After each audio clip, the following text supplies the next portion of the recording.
2020 সালে বাফুফে নির্বাচনে সভাপতি পদে তরফদার রুহুল আমিনকে অংশ নিতে দেয়নি তৎকালীন সরকার, বরং হয়রানির শিকার হয়েছেন পদে পদে। মানসিকভাবে বিপর্যস্ত করতে বিভিন্ন পন্থা অবলম্বন করা হয় বলেও অভিযোগ তার। বর্তমান সভাপতি কাজী সালাউদ্দিনকে অদক্ষ হিসেবে অভিযুক্ত করেন তরফদার রুহুল আমিন। যমুনা টেলিভিশনের সাথে সাক্ষাৎকারে এসব কথা বলেছেন তিনি। আজ থাকছে প্রথম পর্ব। স্বাস্থ্যকর অল টাইম ফ্যামিলি কেক, সব সময় অল টাইম হেলদি লাইফ। দক্ষ সংগঠক হিসেবে নিজেকে অন্য সবার চেয়ে আলাদা করে রেখেছেন তরফদার রুহুল আমিন। খেলাধুলার প্রতি তার রয়েছে গাঢ় নিবেদন। সংগঠক কিংবা পৃষ্ঠপোষক সবখানে থাকে তরফদার রুহুল আমিনের নাম।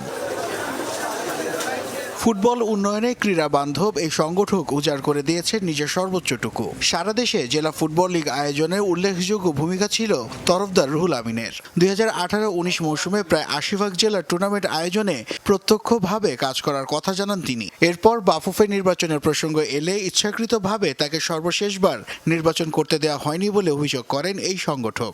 আঙুল তোলেন বিগত সরকারের দিকে। আমাকে নির্বাচন করতে দেওয়া হয়নি, আমরা তো নির্বাচনের জন্য সব রেডি ছিলাম। আমি তো অল অন সাডেন আমাকে বলা হলো যে না, আমি যেন নির্বাচনের মাঠেই না থাকি, এবং আমি দেশের থেকে বাইরে চলে গিয়েছিলাম, এবং তার সেখান থেকে রেহাই হয়নি। আমাকে গভর্নমেন্টের বিভিন্ন সংস্থায় আমাকে টাচ করে দেওয়া হয়েছিল যে আমার এগেনস্ট ইনকোয়ারি ফর্ম করা হয়েছে, এটা হয়েছে। 2020 সাল থেকে আমরা ঝুলতেছি, আমি এখন স্টিল আমি হ্যাঙ্গিং। আমার বিজনেসগুলোকে ধ্বংস হয়ে গেছে। হোল সাইপোর্ট গ্রুপ একদম রাস্তায় বসে যাওয়ার মতো অবস্থা হয়েছিল। দুর্নীতি ও দলীয়করণ মুক্ত বাংলাদেশ ফুটবল ফেডারেশন গড়তে সোচ্চার হয়েছে ফুটবল সমর্থকরা। বাংলাদেশ ফুটবল আলট্রাস ব্যানারে বাফুফের সভাপতি ও নারী উইংয়ের চেয়ারম্যান মাহফুজা আক্তার কিরণের পদত্যাগ দাবি করেন তারা। এমন পরিস্থিতির জন্য রুহুল আমিনের দিকে আঙুল তোলেন সালাউদ্দিন। তবে আন্দোলনকারীদের সাথে কোনো সম্পর্ক নেই বলে সাফ জানিয়ে দেন রুহুল আমিন। আলট্রাস থেকে কারা আমি চিনি না, আলট্রাসের কোনো লোকজনকেও আমি চিনি না। আর আমি গত 4 বছরে এগুলো নিয়ে আমার করার মতো কারণ আমার নিজের বিজনেস সামলাবো। আমি তো অলরেডি বাংলাদেশ থেকে চলে যাওয়ার মতো এক্সিট মুডে চলে গেছিলাম। আমি ভিডিও ফুটেজে দেখলাম এই যে ইয়াং ছেলেদেরকে, ওদের চেহারাগুলো আমি ওই দিন দেখেছি। আমি কাউকে চিনি না, আমি নোবডি।